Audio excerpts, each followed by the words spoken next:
Hi everyone, मैं हूं आकाश रजक और आप देख रहे हैं आरएस फिल्म्स प्रोडक्शंस। आज की वीडियो में मैं आप लोगों को फेक प्रोड्यूसर्स की एक और पॉइंट बताने वाला हूं। फेक प्रोड्यूसर जो है वो किस तरीके से आपको बेवकूफ़ बनाते हैं, इस बारे में आज मैं फिर से एक नई चीज़ आपको बताने वाला हूं। तो देखते हैं इस वीडियो को पूरा लास्ट तक। अगर आप फिल्म इंडस्ट्री से किसी भी रूप में जुड़े हुए हैं, तो आप राइटिंग के फील्ड से जुड़े हुए हैं, आप डायरेक्शन के फील्ड से जुड़े हुए हैं, आप एडिटिंग के फील्ड से जुड़े हुए हैं, या फिर आप किसी भी फील्ड से जुड़े हुए हैं फिल्म इंडस्ट्री से, तो आप इस वीडियो को पूरा लास्ट तक ज़रूर देखिए। देखिए, हुआ क्या था कि कुछ दिनों पहले की बात है, इनफैक्ट कुछ महीनों पहले की बात है।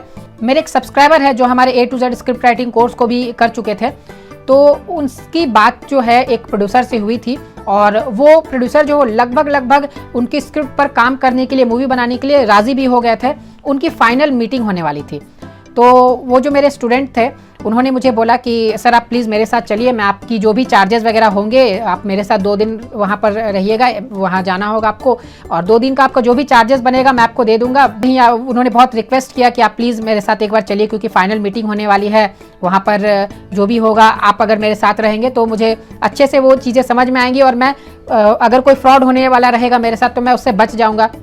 तो ये कहकर उन्होंने मुझे जो भी मेरे चार्जेस थे वो उन्होंने पे किया, और फिर मैं उनके साथ गया मीटिंग के लिए। तो वहाँ पर मैंने जाकर क्या देखा मैं आपको बता रहा हूँ। सबसे पहले तो जो प्रोड्यूसर था उसके स्टूडियो में मैं जब एंटर किया तो वहाँ पर मैंने देखा कि वो स्टूडियो टाइप का मुझे दिख ही नहीं रहा था। कुछ थोड़ी बहुत उसमें जो चीज़ें थी वो रखी हुई थी, थोड़ी बहुत डिज़ाइनिंग्स वगैरह किए हुए थे, वो मुझे स्टूडियो टाइप का लगा ही नहीं। उसके बाद जब मैं थोड़ा और अंदर गया, तो अंदर जाने के बाद मुझे जहाँ पर जो प्रोड्यूसर है उसका कैबिन था, तो वहाँ पर मैंने देखा कि पोस्टर्स लगे हुए हैं फिल्म के, छोटे छोटे पोस्टर्स, लगभग A4 साइज़ के पोस्टर्स लगे हुए थे मूवी के दीवार पर। तो वहाँ पर वो पोस्टर्स मैंने ध्यान से देखा, तो उसमें जो भी पोस्टर्स लगे हुए थे उसमें से तो कोई भी मूवी मैंने देखी नहीं थी, वो जनरली लो बजट मूवीज़ थी। लेकिन कुछ पोस्टर्स मैंने देखे जिसमें शाहरुख खान की फ़ोटो लगी हुई थी, ऋतिक रोशन की लगी हुई थी, सनी देओल की लगी हुई थी, तो बहुत सारे फ़ोटोज़ लगे हुए थे, मूवी की सीन्स के जैसे लगी हुई थी। लेकिन क्योंकि मैं फ़िल्में बहुत ज़्यादा देखता हूँ, फिल्म इंडस्ट्री से मैं रिलेटेड हूँ, तो मुझे ये पता चल जाता है कि हाँ ये किस फिल्म से लिया गया है ये पोस्टर। तो उसी दौरान मैंने सनी देओल की एक फ़ोटो देखी, जिसमें मैंने गौर से देखा तो मुझे पता चला कि ये जो पोस्टर है ये तो गदर मूवी से लिया गया है, और इसे वहाँ पर फोटोशॉप की मदद से बनाया गया है। यानी उनके मूवी के सीन्स के साथ सनी देओल का फेस जो है वो अलग से जोड़ा गया था फोटोशॉप के ज़रिए। तो देखिए, ये उन्होंने इसलिए किया क्योंकि पोस्टर्स को क्रिएट करके, पोस्टर्स को एडिटिंग करवा करके वहाँ पर उन्होंने लगाया था जानबूझकर, और इससे वो लोगों को अट्रैक्ट करना चाह रहे थे। जो नए लोग उनके पास जाते थे, कोई राइटर जाता था, कोई डायरेक्टर जाता था, तो वो क्या बोलते थे कि ये मूवीज़ उन्होंने बनाई है और इतने बड़े बड़े स्टार्स के साथ उन्होंने काम किया है। तो ये बात थी। उसके बाद फिर वहाँ पर मैं उनके साथ बैठा और थोड़ी देर बातचीत भी हुई। तो उसके बाद और क्या क्या खुलासा होता गया मैं आपको बता रहा हूँ। देखिए, थोड़ी देर के बाद फिर जो मेरे स्टूडेंट थे उन्होंने उसे स्क्रिप्ट दिखाई, और स्क्रिप्ट देखते ही फिर वो उन्होंने थोड़ी देर स्क्रिप्ट को देखा, और फिर वो अचानक बोले कि ये कैसे लिखा हुआ है, ये स्क्रिप्ट मुझे समझ नहीं आ रहा है। तो हम लोग दोनों आश्चर्य हो गए कि ये बिल्कुल फॉर्मेटेड स्क्रिप्ट जो है, जैसे प्रोफेशनल फॉर्मेट होता है, सीन हेडिंग, डिस्क्रिप्शन, और जो कैरेक्टर का नेम सेंटर पे होता है, डायलॉग्स सेंटर पर होते हैं, तो ये सभी चीज़ें उसमें लिखी हुई थी, और वो उसे देख करके वो समझ नहीं पा रहे थे कि फॉर्मेटिंग किस तरीके से की गई है। तो वो बोलने लगे कि ये कैसे लिखी हुई है, ये मुझे समझ में ही नहीं आ रही है।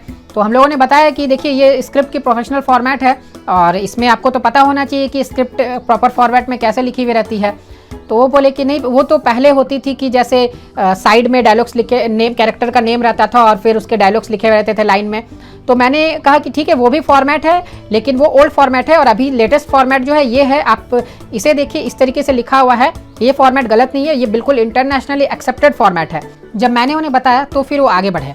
उसके बाद फिर उन्होंने स्क्रिप्ट को और पलट कर देखा, तो उसमें लगभग 110 सीन्स के आसपास में थे। तो उन्होंने बोला कि एक स्क्रिप्ट में लगभग 60 सीन्स होते हैं, एक मूवी में लगभग 60 सीन्स होते हैं, और उससे ज़्यादा सीन्स नहीं जाते, उससे कम ही होंगे। तो फिर वहाँ पर मैंने उन्हें फिर समझाया कि देखिए, अगर जो सीन की लंबाई है वो ज़्यादा रहेगी, सीन्स लंबे लंबे रहेंगे, तो इसमें जाहिर सी बात है कि नंबर ऑफ सीन्स जो है वो कम रहेंगे, और अगर सीन्स की लंबाई जो है वो छोटी छोटी रहेगी, छोटे छोटे सीन्स रहेंगे, तो सीन के नंबर जो है वो ज़्यादा रहेंगे। तो ये मैंने उनको समझाया। तो तब वो बात वो समझे कि हाँ सीन नंबर जो है वो 110 तक जा सकते हैं, वरना वो इस बात पर अटके हुए थे कि सीन जो है वो लगभग 60 सीन्स के आसपास में एक मूवी में होती है, उससे ज़्यादा नहीं होती है।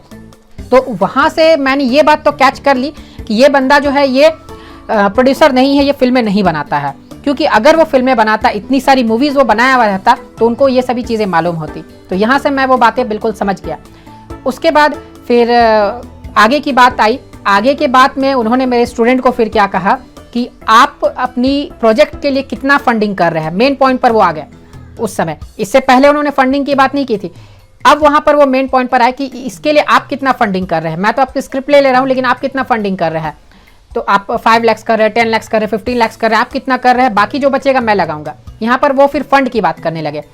तो फिर वहाँ पर मेरे सब्सक्राइबर ने कहा, मैंने भी कहा, जो मेरे स्टूडेंट थे उसने भी कहा, मैंने भी कहा कि देखिए अगर आप स्क्रिप्ट को ले रहे हैं तो बदले में आप इनको पेमेंट देंगे, और जहाँ तक रही बात फंडिंग की, तो ये अभी कैपेबल नहीं है आपको फंड करने के लिए, और अगर आप फंडिंग करवाना चाहते हैं तो फिर ये आपको अभी प्रोजेक्ट नहीं दे पाएंगे, अपनी स्क्रिप्ट वो आपको सबमिट नहीं कर पाएंगे। देखिए तो यहाँ पर वो जो बातें थी उन दोनों के बीच कैंसिल हो गई। फिर हम लोग रिटर्न आ गए, वहाँ पर उनकी बात जो बनी नहीं, क्योंकि वो फंडिंग की बात कर रहे थे।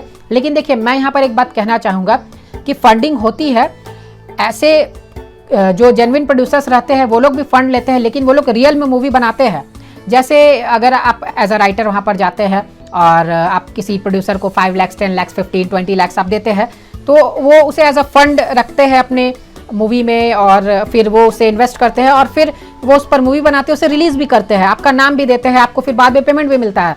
लेकिन कुछ फ्रॉड प्रोड्यूसर्स ऐसे होते हैं जो आपका पैसा इसी तरीके से कुछ करके वो हजम कर लेते हैं, और फिर वो आपसे दोबारा कांटेक्ट ही नहीं करते हैं। तो देखिए ये सब बातें मुझे समझ में वहीं पर आ गई थी कि वो जो पोस्टर्स वगैरह मैंने देखे थे, फिर जो उनके बात करने का तरीका था कि उनको पता नहीं था स्क्रिप्ट के बारे में, तो ये सब चीज़ें से मुझे समझ में आ गया कि वो कोई जेन्युइन प्रोड्यूसर नहीं है। तो फिर मैंने अपने सब्सक्राइबर को मना कर दिया, और फिर वो बात वहीं पर कैंसिल हो गई।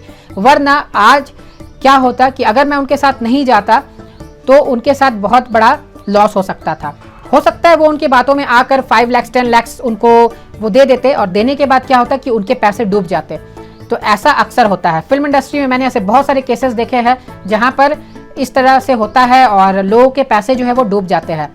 तो इसीलिए अगर आप किसी मूवी के लिए फंडिंग कर रहे हैं तो बिल्कुल सोच समझ कर कीजिए। बिल्कुल आप प्रोड्यूसर को देख लीजिए, उसे परख लीजिए कि हाँ आप वो सही है कि नहीं। कुछ मीटिंग्स कर लीजिए, एक मीटिंग में नहीं तो 2-3 मीटिंग्स कीजिए, उनके बारे में जानिए, आसपास से पता कीजिए, और उसके बाद फिर आप कीजिए। देखिए इसका एक बेस्ट तरीका मैं आपको बता रहा हूँ। अगर वो मूवी बनाता है प्रोड्यूसर, तो आप ऐसा कर सकते हैं, आप उनकी फिल्म की मेकिंग्स देखिए। आप फिल्म को मत देखिए, फिल्म की मेकिंग्स देखिए कि वो फिल्में बना रहा है कि नहीं। मेकिंग अगर आप देखेंगे तो आपको पता चल जाएगा कि ये प्रोड्यूसर है या डायरेक्टर है, ये मूवी बना रहा है कि नहीं। तो ये आप कर सकते हैं और पता लगा सकते हैं कि जेन्युइन प्रोड्यूसर है या नहीं है। तो उम्मीद करता हूँ कि आप सभी लोगों को इस वीडियो से काफ़ी हेल्प मिली होगी और आप लोग को एक नई बात पता चली होगी। तो जल्दी से कर दीजिए वीडियो को लाइक और शेयर पूरे अच्छे से कर दीजिए, ताकि सभी लोग इस तरह की फ्रॉडनेस से अलर्ट हो जाए। तो शेयर पूरे अच्छे से कीजिए। और मेरा एक और चैनल भी है जिसका नाम है बॉलीवुड को जानो, आप उस चैनल को भी सब्सक्राइब जरूर कीजिए। सब्सक्राइब करने के लिए लिंक आपको इस वीडियो के डिस्क्रिप्शन बॉक्स में मिल जाएगा। तो चलिए फिर मिलते हैं हम लोग एक नए वीडियो के साथ, तब तक के लिए बाय बाय।